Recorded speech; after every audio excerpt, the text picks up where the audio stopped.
Hello students. तो आज हम करेंगे प्लस टू का नेक्स्ट टॉपिक थर्ड यूनिट का थर्ड चैप्टर का ये लास्ट टॉपिक्स है। तो current loop as a magnetic dipole. Current loop as a magnetic dipole. तो हमारे पास एक करंट कैरिंग लूप है, उसमें से करंट जब हम ऊपर से देख रहे हैं तो ये करंट कैसे फ्लो कर रहा है, एंटी क्लॉकवाइज डायरेक्शन में। तो ये एक मैग्नेटिक डाइपोल की तरह बिहेव करेगा। वो कैसे, वो हमें पहले समझना है। जब हम इसको ऊपर से देख रहे हैं तो इससे करंट जो है वो एंटी क्लॉकवाइज फ्लो कर रहा है, मींस ये नॉर्थ पोल की तरह बिहेव करेगा। हमने ये थर्ड यूनिट के फर्स्ट चैप्टर में किया था। जब एंटी क्लॉकवाइज करंट फ्लो करता है तो वो नॉर्थ पोल की तरह बिहेव करता है, वो जो करंट कैरिंग लूप है। तो नॉर्थ पोल से मैग्नेटिक फील्ड लाइन्स ऑलवेज क्या होती हैं, आउटवर्ड निकलती हैं। मैग्नेटिक फील्ड लाइन्स आउटवर्ड निकलती हैं। अगर हम इसको नीचे से देखें तो नीचे से ये करंट की दिशा हमें क्या लगेगी, क्या डायरेक्शन लगेगी, क्लॉकवाइज डायरेक्शन लगेगी। बिकॉज ये साइड ऊपर दिखेगी ना हमें, तो क्लॉकवाइज डायरेक्शन लगेगी और नीचे फिर क्या बनेगा, एस पोल। तो इस तरीके से current carrying loop magnetic dipole की तरह बिहेव करती है और उसकी मैग्नेटिक डाइपोल मोमेंट क्या होगी, is proportional to the current.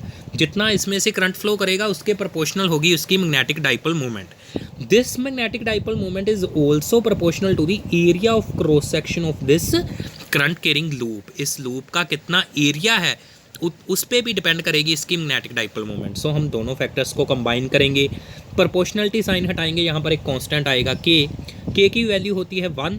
तो m is equal to I into A, where I is the current flowing through the current carrying loop and A is the area of the coil. तो इसके unit क्या बन जाएंगे magnetic dipole moment के, m के, I के units ampere और A के यूनिट मीटर स्क्वायर, I के यूनिट्स एम्पियर और एरिया के units metre square. So ampere metre square is the units of the magnetic dipole moment. ये पहले भी हमने किए थे। तो m वेक्टर, जे मैग्नेटिक डाइपोल मोमेंट एक वेक्टर क्वांटिटी होती है, तो ये इसकी डायरेक्शन क्या होगी, एरिया वेक्टर वाली इसकी डायरेक्शन होगी। सो नॉर्थ पोल से बाहर को निकलेगी। हमने पहले की थे ना, साउथ से नॉर्थ होती है इसकी डायरेक्शन मैग्नेट के अंदर, तो साउथ से ये बाहर को निकलती है मैग्नेटिक डाइपोल मूवमेंट। तो मैग्नेटिक डाइपोल मूवमेंट की डायरेक्शन एरिया वेक्टर की डायरेक्शन ही होगी। तो if n is the number of turns in the circular coil, then magnetic dipole movement n से मल्टीप्लाई हो जाएगी। So its value is n into I into A, where n into I is the ampere turns. Ampere turns का meaning क्या होता है, एक turn में कितना करंट है इनटू नंबर ऑफ टर्न्स। एक टर्न में कितना करंट है into number of turns, that is ampere turns. So magnetic dipole moment of A current loop is the ampere turns into the area of the coil. Ampere turns into the area of the coil. So magnetic dipole moment of a current loop is ampere turns into the area of the coil. Next is the atom as a magnetic dipole. Atom as a magnetic dipole.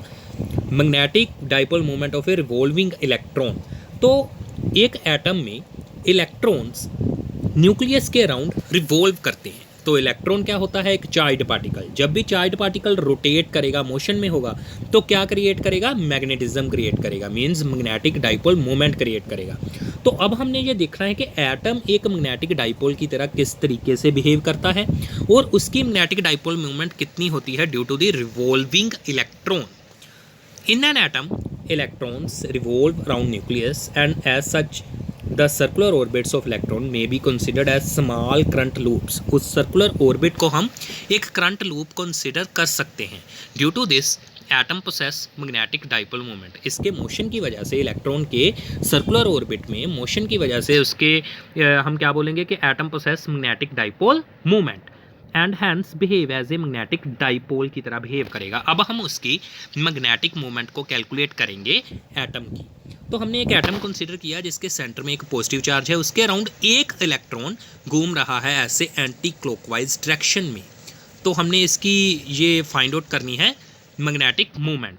तो यहाँ पर पहले एक बात आपने ध्यान देनी है कि मैंने इलेक्ट्रॉन के मोशन को एंटी क्लॉकवाइज बोला और मैग्नेटिक मोमेंट को नीचे को ड्रॉ किया, पर यहाँ पर इस वाले केस में मैंने करंट के फ्लो को ऐसे कंसीडर किया था anti clockwise, but magnetic moment को ऊपर लिया था, ऊपर वाली डायरेक्शन में लिया था। तो ये फ़र्क क्या है, एक्चुअली में जो करंट होता है वो किसका फ्लो होता है, पॉजिटिव चार्ज का। जो कन्वेंशनल करंट होता है उसकी डायरेक्शन क्या होती है, opposite to the flow of the electrons. जब मैंने पीछे वाले केस में ये इलेक्ट्रॉन्स को एंटी क्लॉकवाइज फ्लो करवाया था ना, करंट को एंटी क्लॉकवाइज फ्लो कराया था, तब ये इलेक्ट्रॉन्स क्लॉकवाइज ही घूम रहे थे,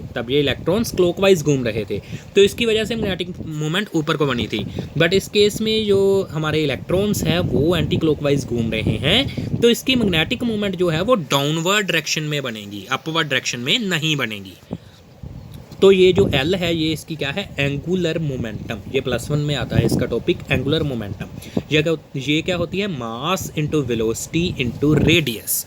सो L is equal to the mass of the electron, velocity of the electron and radius of the electron, and current is equal to the charge flowing divided by time.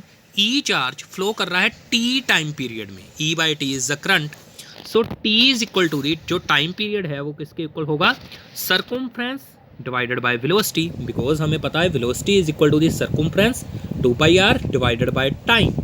तो time किसके equal हो गया, 2πr bye v।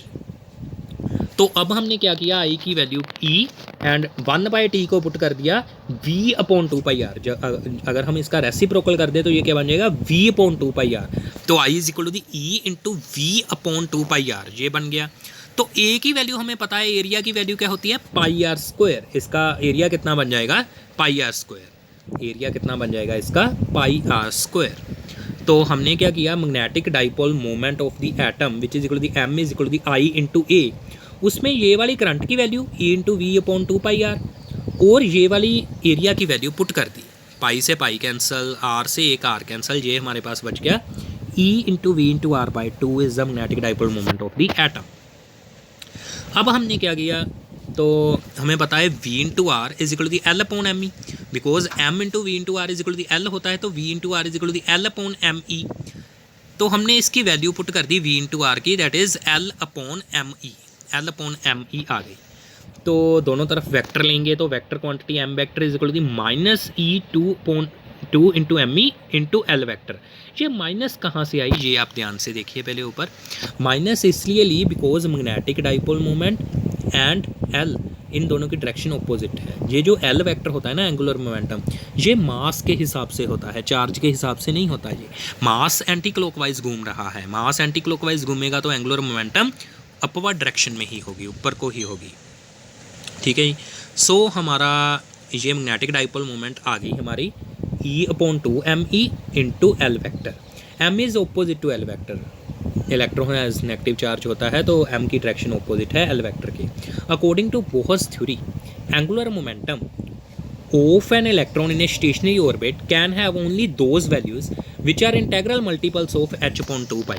तो Bohr के according electron उसी orbits में घूमता है जिसमें उसकी एंगुलर मोमेंटम इंटेग्रल मल्टीपल हो h/2π क्वांटिटी का। So L is equal to the nh/2π, where n is the orbit कितना है उसका, 1 2 3, n is the orbit number है n। ठीक है जी। सो हमने इसकी वैल्यू L की मैग्नेटिक मोमेंट के फार्मूले में पुट कर दी, E/2me nh/2π, ये L की वैल्यू है, बोहर्स ने बताई है। तो NEH/4πme, ये सोल्व करके ये बन गया। ठीक है जी। अगर यहाँ पर n की वैल्यू को हम 1 पुट कर दें तो एक डेफिनेशन बनती है बोहर मैग्नेट्रॉन की। तो ऐसा कौन सा एटम है जिसमें एक ही ऑर्बिट तो होता है और एक ही इलेक्ट्रॉन होता है, हाइड्रोजन एटम। कौन सा एटम होता है, hydrogen atom. So Bohr magneton की डेफिनेशन क्या है, it is defined as the magnetic dipole moment associated with an atom due to the orbital motion of an electron in the first orbit of hydrogen atom. Hydrogen atom के पहले orbit में electron के motion की वजह से जो magnetic dipole moment बनेगी उसको हम क्या बोलते हैं, बोहर मैग्नेट्रॉन। तो उसकी वैल्यू को फाइंड आउट करने के लिए हमें n की वैल्यू क्या पुट करनी होगी, 1। n की वैल्यू को हमने 1 पुट कर दिया, एक ही ऑर्बिट है, एक ही इलेक्ट्रॉन है। So magnetic dipole moment associated with an atom due to orbital motion of electron in the first orbit of hydrogen atom. Calculate करने के लिए हम इन सभी की वैल्यूज भरेंगे, E की भी, H की भी, Me की भी। E की वैल्यू क्या होती है, 1.6 इंटू 10⁻⁻19 कूलम। H की वैल्यू क्या है, Planck's constant 6.62 into 10⁻34 joule into second. And ये जो Me की वैल्यू क्या है, Me की वैल्यू मास ऑफ इलेक्ट्रॉन की 9.1 इंटू 10⁻31 kg। तो ये वैल्यूज़ आप इसमें पुट करेंगे जब, तो ये सोल्व करके ये बन जाएगा 9.27 इंटू 10⁻24 एम्पियर मीटर स्क्वायर। तो ये वन की वैल्यू बोहर मैग्नेटॉन की 9.27 into 10⁻⁻24 ampere meter square. In addition to orbital motion, an electron has got spin motion also. The electron possess magnetic moment due to its spin motion also. Electron revolve तो करता ही है, साथ में उसका spin motion भी होता है. The total magnetic moment of the electron is the vector sum of its magnetic moments due to the orbital and spin motion. Orbital और spin motion की वजह से जो उसका vector sum बनेगा magnetic moments का, total magnetic moment electron की वह होगी. Total magnetic moment of the electron क्या होगी? Vector sum of the magnetic moments due to the spin as well as orbital motion of the electron. Next one is the bar magnet as an equivalent solenoid. Equivalent solenoid, bar magnet एक equivalent solenoid कैसे behave करती है? Current carrying solenoid can be replaced by just a single south pole and single north pole separated by a distance equal to the length of the solenoid. तो हम एक current carrying solenoid को replace कर सकते हैं सो हम current carrying solenoid को replace कर सकते हैं एक सिंगल बार मैग्नेट के साथ, जिसका एक नॉर्थ पोल होगा, एक साउथ पोल होगा, सेपरेटेड बाय सर्टेन डिस्टेंस होगा. तो उसकी लेंथ जो है वो इक्वल टू सोलेनॉइड ही होगी. उसकी लेंथ जो है इक्वल टू सोलेनॉइड ही होगी. Equivalent magnetic dipole moment of the solenoid क्या होती है? NIA. हमने एक सोलेनॉइड लिया, उसकी मैग्नेटिक डाइपोल मोमेंट किसके इक्वल होती है? Number of turns into current flowing through it into area of cross section. और बार मैग्नेट की मैग्नेटिक मोमेंट किसके इक्वल होती है? बार मैग्नेट की. दोनों की सेम लेंथ है. हमने एक बार मैग्नेट और इसको कंपेयर करना है सोलेनॉइड को, ठीक है जी. Current carrying solenoid can be replaced by single north pole, single south pole separated by distance equal to the length of the solenoid. तो हमने क्या करना है? इन दोनों को कंपेयर करना है. तो ये इसमें सोलेनॉइड के जितनी कितनी पोल स्ट्रेंथ आएगी ये जानना है हमने.